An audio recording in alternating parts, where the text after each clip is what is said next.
नमस्कार दोस्तों, एक बार फिर से आप लोग का बहुत बहुत स्वागत है हमारे ऑफिशियल यूट्यूब चैनल अविजन इंस्टीट्यूट पे। मैं हूं आप लोगों के साथ उर्वशी संघी और आज का जो हमारा टॉपिक ऑफ डिस्कशन दोस्तों यहाँ पर रहने वाला है, जैसे कि आप लोग स्क्रीन पर देख पा रहे हैं दोस्तों, रिजर्व बैंक इंटीग्रेटेड ओबर्ट्समेंट स्कीम 2021।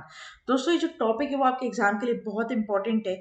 और साथ ही साथ दोस्तों ये भी मैं बता दूं आप लोग को कि यहाँ पर ये स्कीम 2021 में लॉन्च हुई थी प्राइम मिनिस्टर नरेंद्र मोदी जी के द्वारा, लेकिन इस पर अमल अब किया गया है, पूरी तरीके से इंटीग्रेट इसे अब किया गया है। ठीक है, पहले भी मैंने इसको बहुत बार आप लोगों के साथ डिस्कस करा है, लेकिन अब ये जो हम डिस्कशन आज के वीडियो में लेकर आए हैं ये बिल्कुल अपडेटेड फॉर्म में रहेगा और किस तरीके से इस पर क्वेश्चन आपके एग्जाम में बन सकते हैं दोस्तों, इसके ऊपर हम पूरी बात करेंगे। तो जो भी हमारे चैनल पर नया जुड़ा है प्लीज आप लोग चैनल को सब्सक्राइब कर लीजिएगा ताकि आपको ऐसी informative videos regularly updated form में मिलती रहे। और साथ ही साथ आप लोग हमारे ऑफिशियल टेलीग्राम चैनल पर भी जाकर उसे ज्वाइन कर सकते हैं ताकि आप लोग को जितनी भी लिंक और पीडीएफ है, जितने भी अपलोडेड वीडियोस की, उन सभी की लिंक पीडीएफ सबसे पहले आप लोग को टेलीग्राम चैनल पर मिल जाए।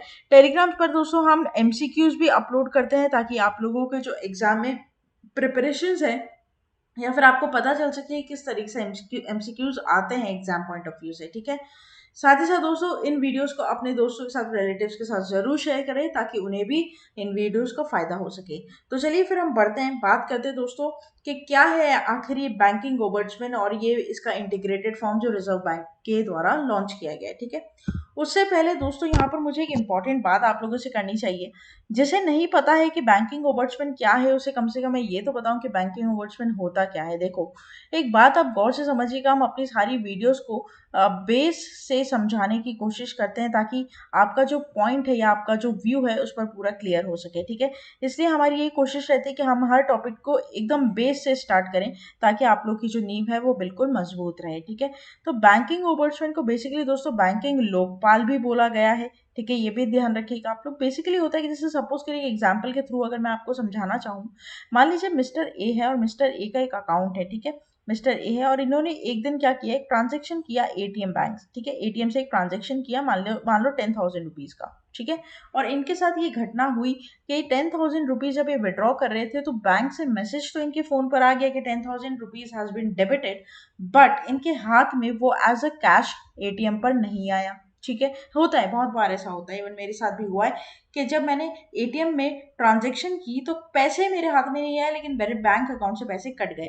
तो इस केस में मिस्टर ए सबसे पहले कहाँ जाएंगे भाई, वो बैंक जाएंगे अगले दिन। ठीक है, और बैंक में जाकर ही कंप्लेन करेंगे वहां पर ऑफिस को कि यहाँ पर मैंने एटीएम में, मान लीजिए 1 जनवरी डेट है, मान लीजिए 1 जनवरी को मैंने ये क्या कर लिया, ट्रांजेक्शन किया, लेकिन ये मेरे बैंक अकाउंट में से तो कट गया लेकिन मेरे हाथ में नहीं आया। तो बैंक वाला क्या करेगा, इनसे 30 दिन की मोहलत मांगेगा, कितने, 30 डेज की मोहलत मांगेगा और इस प्रॉब्लम को सॉल्व करने की कोशिश करेगा। मान लीजिए 30 दिन बाद भी प्रॉब्लम सॉल्व नहीं होती तो मिस्टर ए फिर किसके पास जा सकते हैं, मिस्टर ए फिर जाएंगे बैंकिंग ओबर्ट्समैन के पास। वहां पर दोस्तों बैंकिंग ओबर्ट्समैन पे हेड होते हैं। ठीक है, बहुत सारे हेड होते हैं, बैंकिंग ऑफिसर्स, बैंकिंग ओबर्ट्समैन ऑफिशियल्स होते हैं, वो वहां पर बैठे रहेंगे। ठीक है, और वहां पर इनकी कंप्लेन सुनी जाएगी। तो ये मिस्टर ए जो है वो वहां पर जाएंगे और अपनी सारी प्रॉब्लम बताएंगे। ठीक है, अब बैंकिंग ओबर्ट्समैन भी कितने दिन लेता है, 30 डेज लेता है। कितने दिन देता है, 30 डेज लेता है। और यहाँ पर सबसे ज्यादा इंपॉर्टेंट बात यह है दोस्तों कि जब फर्स्ट जनवरी को एक दुर्घटना घटी उसके बाद 30 दिन तक इन्होंने समय किसको दिया, बैंक को दिया। 30 दिन पर भी समय मतलब देने के बाद भी प्रॉब्लम सॉल्व जब नहीं हुई तो 1 साल तक इनके पास समय था कि बैंकिंग ओबर्ट्समैन पर क्या कर सके, कंप्लेन को दर्ज कर सके। आई बात समझ में? तो 30 दिन के बाद बैंकिंग ओबर्ट्समैन या तो इनके फेवर में डिसीजन देता या तो इनके अगेंस्ट में देता। ठीक है, अगर डिसीजन फेवर में होता है तो उसे हम बोलते हैं अवार्ड। क्या बोलते हैं, अवार्ड। और वो अवार्ड कितने रुपए का होता है, 20 लाख रुपए तक का हो सकता है। अब मैम ये गणित क्या है ये भी हमें समझा दीजिए। देखिए, बैंकिंग ओबर्ट्समैन 20 लाख रुपीज तक का अवार्ड देता है, इसका मतलब ये है कि प्रिंसिपल प्लस इंटरेस्ट मिलाकर उस ट्रांजेक्शन का अवार्ड कितना होना चाहिए, 20 लाख रुपीज। जैसे यहाँ पर मान लीजिए 10,000 रुपए है। ठीक है, प्रिंसिपल कितना है, 10,000 रुपए। जितने दिन तक के लिए वो पैसे उसके खाते से बाहर रहे उन दिनों तक का इंटरेस्ट जोड़कर उसे क्या बना दिया जाएगा, अवार्ड बना दिया जाएगा मिस्टर ए को देने के लिए। आई बात समझ में? उसे ही बोलते हैं क्या, अवार्ड। अगर किसी ट्रांजेक्शन का ऐसा अवार्ड हो रहा है जो 20 लाख के ऊपर हो रहा है, तो वो बैंकिंग ओवर्चमेंट केस अपने अंडर नहीं लेता। इसलिए जो यहाँ पर अवार्ड लिमिट है वो कितनी है, ध्यान रखिएगा, 20 लाख रुपीज। अच्छा, यहाँ पर एक और बड़ी बात यह है कि इन केस ऑफ, देखिए ध्यान रखिएगा, in case of credit card और mental harassment, in case of credit card and mental harassment, ये जो अवार्ड लिमिट हो जाती है वो सिर्फ 1 लाख रुपए हो जाती है। कितनी हो जाती है, 1 लाख रुपए। मान लीजिए कि कोई बैंक है जो आपको बड़ा परेशान कर रहा है, आपको मेंटली हरास होना पड़ रहा है कि भाई बार बार जाना पड़ रहा है, बार बार उनके ये पेपर लाओ, वे पेपर लाओ। काफी बार होता है ऐसा, काफी बार ऐसा हुआ है दोस्तों कि आप किसी बैंक में कोई काम से जा रहे हो, वो डिले करते जा रहे हैं। कभी आपको बोलते हैं अपना आधार कार्ड जमा कराओ, कभी बोलते हैं नोटरी पेपर बनवाओ, कभी बोलते हैं ये करो वो करो। तो यहाँ पर आपका मेंटल हरासमेंट, अगर आप ऐसे कंप्लेन दर्ज कराते हो बैंकिंग ओबर्ट्समेंट में, तो 1 लाख रुपए तक का award, up to 1 lakh rupees तक का अवार्ड आपको दिया जा सकता है। लेकिन ऐसा नहीं है कि आप लोग है ना कोई भी इसको क्लेम कर लो, पहले पूरी जांच होती है, उसके बाद ही अवार्ड मिलता है, ठीक है।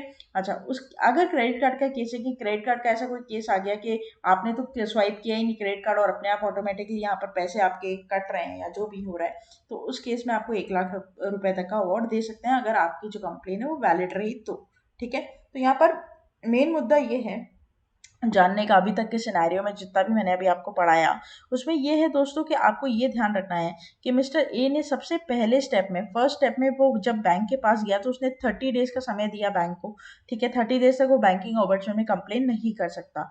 31वें दिन से लेकर 1 साल तक, 31वें दिन से लेकर 1 साल तक उसके पास समय है कि वो बैंकिंग ओबर्ट्समैन में क्या कर सके, कंप्लेन कर सके।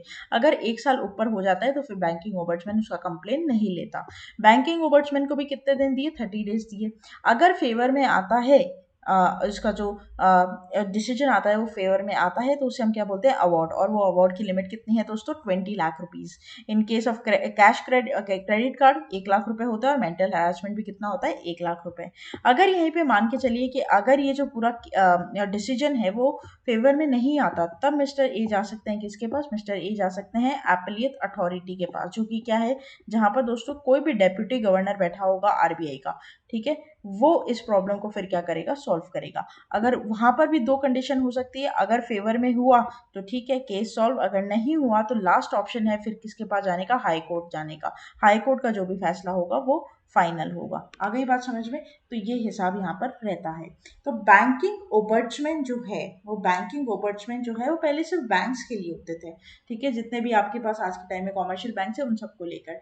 लेकिन आज के ज़माने में क्या हो रहा है ना दोस्तों, सिर्फ बैंक में ही लोग अपना पैसा जमा नहीं कराते या फिर बैंक से ही लेन देन नहीं करते, वो लोग डिजिटल ट्रांजेक्शन भी करते हैं और एनबीएफसी से भी अपना लोन उठाते हैं या डिपॉजिट करवाते हैं। तो अब जो पिक्चर है ना वो बदल चुकी है। अब जो पिक्चर है, जो सिनेरियो है लोगों का, वो बदल चुका है। आज जैसे मानिए कि मुझे मेरे फ्रेंड को 25,000 रुपये देने हैं, तो क्या होगा, मैं चेक काटूं या फिर मैं उसके खाते में जाके जमा कराऊंगी? अरे ये तो बहुत पुरानी बात हुई। अब सीधा फोन उठाओ, जीपे कर दो, आईएमपीएस कर दो, एनईएफटी कर दो, ये सारी चीजें कर दो। ज्यादातर लोग क्या करते हैं, पेटीएम ही करते हैं, मतलब मेरे जैसे इंसान तो ये जीपे ही करता है। मान लीजिए गूगल पे में वो ट्रांजेक्शन अटक गई, तो फिर मैं किसके पास जाऊं, क्योंकि बैंक तो रिस्पॉन्सिबल है नहीं, वो तो गूगल पे के थ्रू हुआ है। मान लीजिए गूगल पे के सर्वर में कुछ ऐसी गड़बड़ हो गई है, उनके सर्विस में कोई प्रॉब्लम हुई है, तो फिर मैं किसको पकड़ूं? तो यहाँ पर आता है डिजिटल ट्रांजेक्शन का ओबर्ट्समैन। आई बात समझ में? तो पहले ये नहीं था। हालांकि मैंने सिर्फ आपको एक एग्जांपल दिया है दोस्तों, ऐसा कभी होता नहीं है कि कोई गड़बड़ इतनी हो। हाँ, अनफॉर्चुनेटली बहुत ही ज्यादा कभी once in a blue moon ऐसा हो सकता है कि प्रॉब्लम फेस करनी पड़ी हो लोगों को, और पड़ भी सकती है आगे, क्योंकि ये तो डिजिटल है ना, डिजिटल में टेक्नोलॉजी, टेक्नोलॉजी कभी तो ग्लिच करेगी, कभी ना एक दो बार तो ग्लिच करेगी।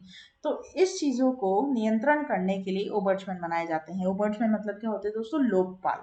आ गई बात समझ में? ये आपको ध्यान रखना है। तो ये था, पहले तो मैंने आपको बेस बताया कि बैंकिंग ओबर्ट्समैन क्या होता है, ठीक है। ये आया था दोस्तों 2006 में। ये कब आया था, 2006 में आया था, ठीक है। इसकी भी पूरी बात हम करेंगे। तो ये सारी चीजें हैं। पहले तो आप ये समझो कि बैंकिंग ओबर्ट्समैन क्या होता है। इस डायग्राम में आपकी सारे क्वेश्चंस का आंसर है। जितने भी एग्जाम में क्वेश्चन पूछे जा सकते हैं बैंकिंग ओबर्ट्समैन, ओनली बैंकिंग ओबर्ट्समैन के ऊपर, वो सारे आंसर इस पूरे डायग्राम में आपको दे दिए जाएंगे कि कितने दिन बैंक लेती है, कितने दिन ओबर्ट्समैन लेता है, कितने टेन्योर रहता है बैंकिंग ओबर्ट्समैन कंप्लेन फाइल करने के लिए। उसके बाद अगर मान लो बैंकिंग ओबर्ट्समैन फेवर में देता है तो उसे हम क्या बोलते हैं, अवार्ड बोलते हैं। अवार्ड कितने का होता है, 20 लाख का होता है। दो अलग कंडीशन कंडीशंस है उसमें कितना होता है। अगर अनफेवर में जाता है तो फिर एपीलेट अथॉरिटी में कौन बैठता है, वो बैठता है deputy governor of RBI.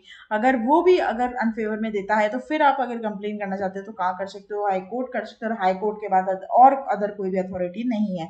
High court का जो भी डिसीजन होगा वो फाइनल होगा। आगे बात समझ में? अच्छा, तो यहाँ पर तो मैम हमें समझ में आ गया। चलिए, तो यहाँ पर आपको समझ में आ गया। तो एक तो हमारे पास जगह है कि हम बैंक से दोस्तों क्या कर सकते हैं, ट्रांजेक्शन कर सकते हैं, पहली चीज। दूसरा, हम लोग एनबीएफसी के पास जाते हैं। जैसे सपोज करो एनबीएफसी दो टाइप की होती है, एक होती है सी टाइप की, एक होती है डी टाइप की। सी टाइप में दोस्तों हमें लोन मिलता है और डी टाइप में हम डिपॉजिट कर सकते हैं। ठीक है, जैसे कि बैंक काम करता है बिल्कुल वैसे ही एनबीएफसी क्या होता है दोस्तों, नॉन बैंकिंग फाइनेंशियल इंस्टीट्यूट भी बोल सकते हो और कंपनी भी बोल सकते हो। ठीक है, तो नॉन बैंकिंग फाइनेंशियल कंपनीज हम बात करेंगे। ठीक है, तो यहाँ पर दोस्तों एक बात ध्यान रखना कि दो टाइप के एनबीएफसी होते हैं, एक सी टाइप एक डी टाइप, है ना। सी टाइप सिर्फ लोन देते हैं, जैसे मुथूट फाइनेंस। ठीक है, मुथूट फाइनेंस, मन्नपुरम गोल्ड लोन। ठीक है, ये सब आते हैं सी टाइप में। और डिपॉजिट में जैसे म्यूचुअल फंड्स के कुछ हो गए, ठीक है, निधि फंड्स के कुछ हो गए। ठीक है, ये सारे जैसे हम बात करते हैं सुंदरम या फिर जो भी आपके ये श्री राम हुआ, ये सब डिपॉजिट के हैं।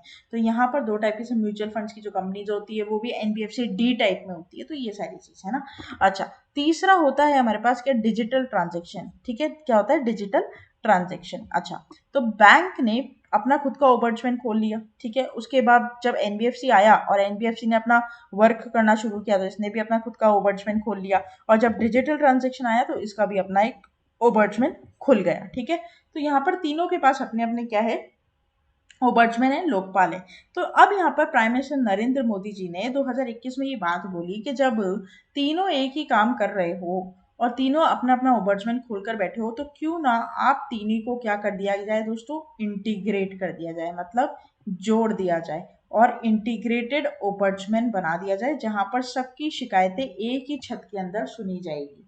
भले वो डिजिटल ट्रांजेक्शन हो, एनबीएफसी हो या बैंक हो, क्योंकि ये सब क्या है, ये सब एक मिलाकर अपने आप में फाइनेंशियल स्ट्रक्चर या फिर बैंकिंग स्ट्रक्चर बनाते हैं हमारे देश भारत में। आई बात समझ में?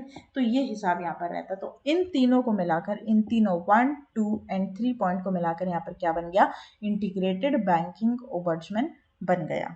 आ गई बात समझ में? क्योंकि बैंक का भी मेन काम क्या होता है, डिपॉजिट और लैंड करना, और यहाँ पर एनबीएफसी का भी वही काम है। डिजिटल ट्रांजेक्शन भी कहीं ना कहीं इंडायरेक्टली वही काम कर रहा है और बैंकिंग तो कर ही रही है।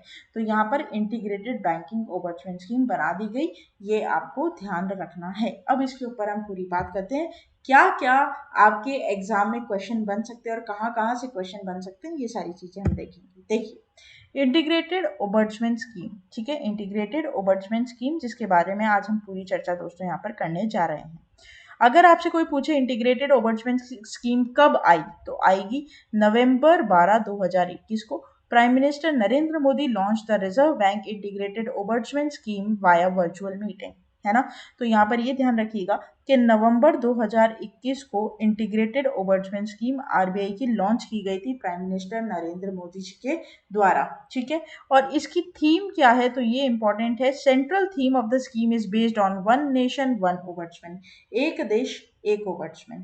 ठीक है, तो यहाँ पर इसी बात को, इसी सोच को, इसी थीम को मद्देनजर रखते हुए यहाँ पर वन नेशन वन ओबर्चमैन का क्या किया दोस्तों, लॉन्च किया। और यहाँ पर सारे ओबर्चमैन को मिलाकर एक इंटीग्रेटेड ओबर्चमैन स्कीम लेकर आई गई पीएम मोदी जी के द्वारा, जो कि आरबीआई की निर्धारित में थी। ठीक है, तो ये आपको ध्यान रखना है। दूसरी बात दोस्तों, आपको सेक्शंस याद होने चाहिए, क्योंकि आपके एग्जाम में इनसे क्वेश्चन बहुत बनते हैं, बहुत ज़्यादा बनते हैं। ठीक है, बहुत इंपॉर्टेंट स्लाइड है ये आप ध्यान रखिएगा।